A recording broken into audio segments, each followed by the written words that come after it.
بسم اللہ الرحمن الرحیم۔ وہب بن مبا حضرت ادریس سے روایت کرتے ہیں کہ میں نے بعض کتابوں میں دیکھا ہے کہ حضرت عیسیٰ علیہ السلام نے اپنی والدہ حضرت مریم علیہ السلام سے کہا کہ دنیا فنا ہونے والی اور جوال پدید ہونے والی ہے اور آخرت کا مقام بقا اور سکون والا ہے۔ اے میری ماں، ہم علیحدگی اختیار کر لیں۔ دونوں ماں بیٹے لبنان کے پہاڑ کی طرف چلے گئے اور لبنان کے پہاڑ میں اللہ کی عبادت کرنے لگ گئے۔ دن کو روزہ اور رات کو نماز پڑھا کرتے تھے، درختوں کے پتے کھا کر اور بارش کا پانی پی کر گزارا کرتے تھے۔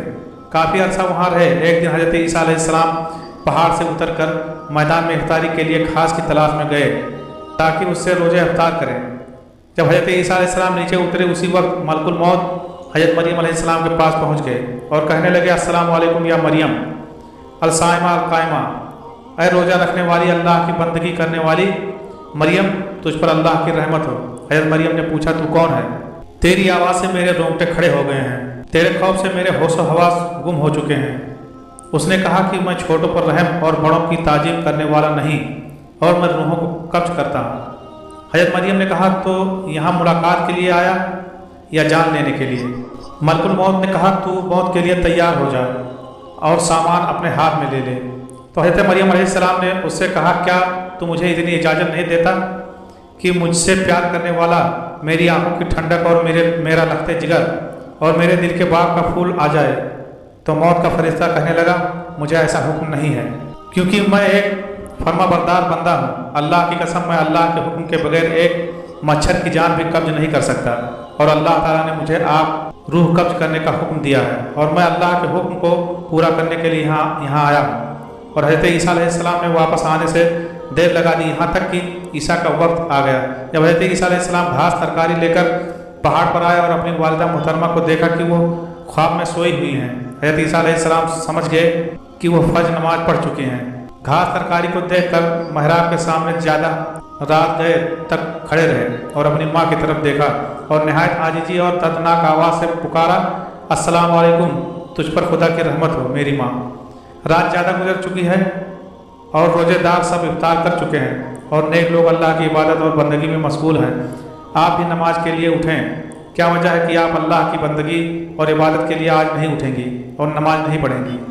پھر حضرت عیسیٰ علیہ السلام نے دل میں سوچا کہ کبھی کبھی نیند میٹھی اور اچھی معلوم ہوتی ہے، شاید آپ غلبہ نیند کی وجہ سے نہیں اٹھ رہی ہیں۔ محراب کے سامنے آ کر کھڑے رہے اور آپ نے کچھ نہ کھایا اور نہ پیا، یہاں تک کہ رات کے 2 حصے گزر گئے۔ آپ کا مطلب یہ تھا کہ آپ والدہ ماجدہ کے ساتھ مل کر ایک جگہ روزہ افطار کریں۔ پھر کھڑے رہے اور آواز غمگین اور دل اندو غمگین سے پکارا، السلام علیکم۔ جواب نہ ملا تو آپ لوٹ آئے اور محراب کے سامنے آ کر کھڑے رہے، یہاں تک کہ صبح ہو گئی۔ اس کے بعد آپ نے اپنا منہ اپنی والدہ کے چہرے پر رکھ کر روئے اور پکارنے لگے، السلام علیکم یا اماں، رات گزر چکی ہے اور صبح ہو گئی ہے اور نماز کا وقت گزر گیا ہے۔ آسمان کے ملائکہ اور جن ان کا رونا سن کر رو پڑے اور پہاڑ کانپ گیا۔ پس اللہ نے وہی بھیجی ملائکہ کی طرف کہ تم کیوں روتے ہو؟ ملائکہ نے عرض کیا، پروردگار تو عالم الغیوب ہے اور خوب جانتا ہے۔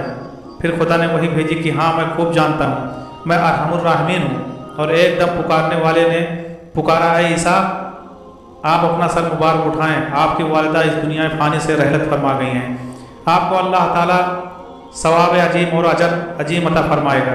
تب حضرت عیسیٰ علیہ السلام نے اپنا سر مبارک اٹھا لیا اور گریہ جاری کرنے لگے اور فرمانے لگے کہ اب کون ہوگا میری وحشت کا رفع کرنے والا اور راحت کے وقت سکون دینے والا، اور کون میری غربت کا غمگسار ہوگا اور میری کون مدد کرے گا؟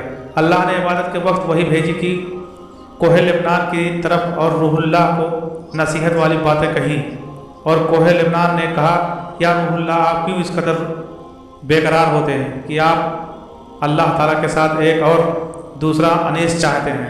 تو پہاڑ سے اتر کر ایک گاؤں میں بنی اسرائیل کی طرف گئے اور پکارا، السلام علیکم یا بنی اسرائیل، اور انہوں نے کہا کہ اے خدا کے بندے، تو کون ہے؟